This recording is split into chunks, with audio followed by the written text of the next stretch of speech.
Hello friends, welcome to YouTube channel study show. दोस्तों, आज की वीडियो में हम एसएससी जीडी 2022 की जो सीरीज चल रही है उसी की क्लास 3 को लेकर आए हैं, जिसमें हम जीके व जीएस के टॉप 20 क्वेश्चनों को कवर करते हैं। तो अगर आपने हमारी पहली वीडियो नहीं देखी है तो उसका लिंक हम डिस्क्रिप्शन में दे देंगे। तो चलिए वीडियो को शुरू करते हैं। और हमने वही क्वेश्चन सेलेक्ट किए हैं जो कि एग्जाम की व्यू से मोस्ट इंपोर्टेंट हैं, तो इसलिए वीडियो को पूरा देखें और क्वेश्चनों से रिलेटेड जो भी और जानकारी होगी हम उस वीडियो में देने की कोशिश करेंगे। क्वेश्चन नंबर 1 है, पद्मनाथ स्वामी मंदिर कहाँ पर स्थित है? तो इसका सही आंसर होगा option number A, Kerala. Kerala में एक और मंदिर है जिसका नाम है सबरीमाला मंदिर, केरल में स्थित है। यहाँ पर महिलाओं का जाना वर्जित था, पर लेकिन अब सुप्रीम कोर्ट ने इसे अनुमति दे दी है। Option number C, Odisha. Odisha में एक कोणार्क सूर्य मंदिर स्थित है जो कि सौर ऊर्जा से चलने वाला पहला मंदिर भी बना है। अगला क्वेश्चन है, गौतम बुद्ध को ज्ञान की प्राप्ति कहाँ हुई थी? तो इसका सही आंसर होगा ऑप्शन नंबर बी, बोध गया। यानी कि हम चर्चा करें कि इनका जन्म लुम्बिनी में हुआ था और प्रथम उपदेश सारनाथ में, जबकि मृत्यु कुशीनगर में हुई थी। अगला क्वेश्चन दिया है, 15 अगस्त 1947 को आज़ादी के समय गांधी जी कहाँ थे? तो इसका सही आंसर होगा ऑप्शन नंबर बी, कोलकाता, पश्चिम बंगाल में। गांधी जी ने एकमात्र भारतीय राष्ट्रीय कांग्रेस की अध्यक्षता की थी, वह भी बेलगाम। और पूछा जाए कि कौन सी सन थी, तो वह थी 1924। नेक्स्ट क्वेश्चन है, भारत के प्रथम मुख्य चुनाव आयुक्त कौन थे? यानी कि प्रथम मुख्य चुनाव आयुक्त कौन थे? तो इसका सही आंसर होगा ऑप्शन नंबर सी, सुकुमार सेन। सीडी देशमुख कौन थे? तो वह थे आरबीआई के प्रथम गवर्नर। और राजीव कुमार वर्तमान में मुख्य चुनाव आयुक्त हैं। और रमा देवी पूछा जाए तो यह है हमारी प्रथम भारतीय महिला जो कि चुनाव आयुक्त थी। नेक्स्ट क्वेश्चन है, भारत में प्रथम मेट्रो कब और कहाँ चली थी? तो इसका सही आंसर होगा ऑप्शन नंबर ए, कोलकाता। यानी कि सबसे पहले कोलकाता में चली थी, पर बच्चे मानते हैं कि वह दिल्ली में नहीं। इसका सही आंसर है कोलकाता। कब चली थी? 24 अक्टूबर 1984 को। जबकि पहली ट्रेन पूछा जाए भारत में 1854 में चली थी, और किसके समय में? लॉर्ड डलहौजी के काल में चली थी।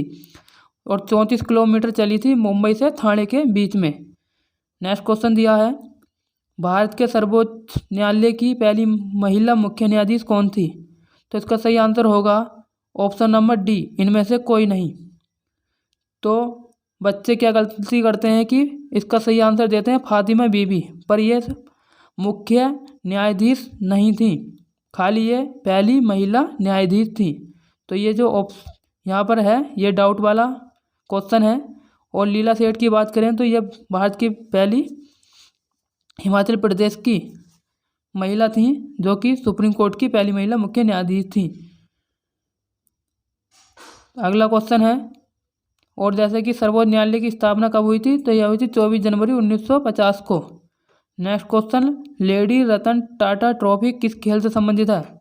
तो इसका सही आंसर होगा option number B, football.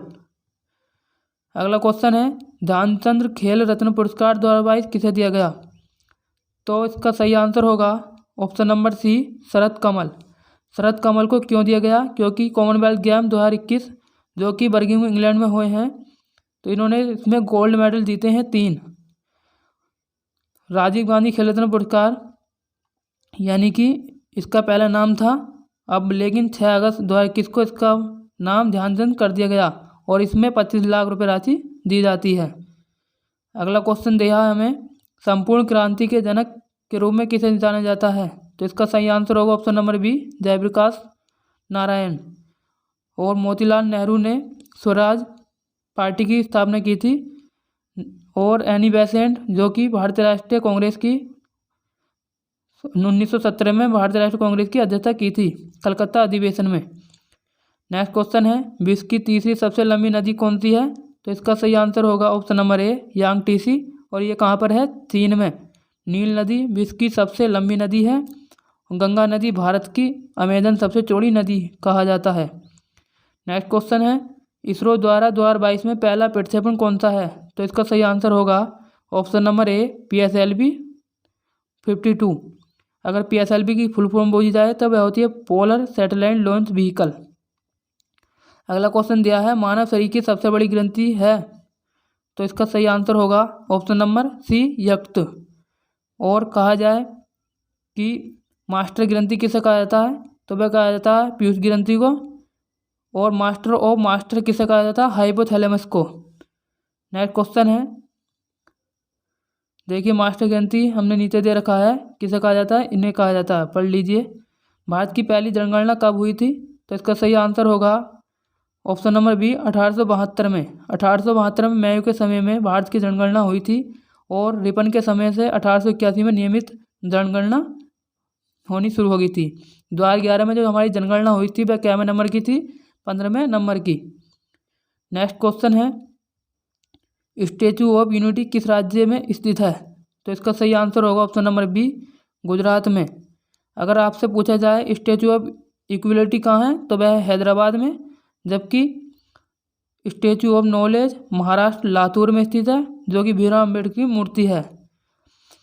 Next question दिया है, टिस्को कंपनी की स्थापना कब हुई थी? तो इसका सही आंसर होगा ऑप्शन नंबर सी 1907। 1907 में अहमदाबाद यानी कि में हुई थी और स्वर्णरेखा नदी पर स्थित है। नेक्स्ट क्वेश्चन है, पुरुष सूक्त किस वेद का सूक्त है? तो इसका सही आंसर है ऑप्शन नंबर ए ऋग्वेद, यानी कि ऋग्वेद का है पुरुष सूक्त। ऋग्वेद में कितने मंडल हैं? 10 मंडल 1028 सूक्त हैं, जबकि तीसरे मंडल में गायत्री मंत्र और 10वें में पुरुष सूक्त का जिक्र है। नेक्स्ट क्वेश्चन है, फुलकारी कला किस राज्य से संबंधित है? तो इसका सही आंसर होगा ऑप्शन नंबर सी पंजाब। और जबकि पूछा जाएगी मधुबनी किसकी है, तो वह है बिहार की एक कला।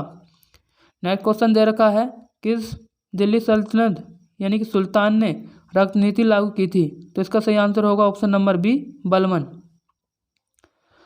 अगला क्वेश्चन दे रखा है, 2022 में नीति आयोग का नया उपाध्यक्ष किसे बनाया गया? तो इसका सही आंसर होगा सुमन बेरी।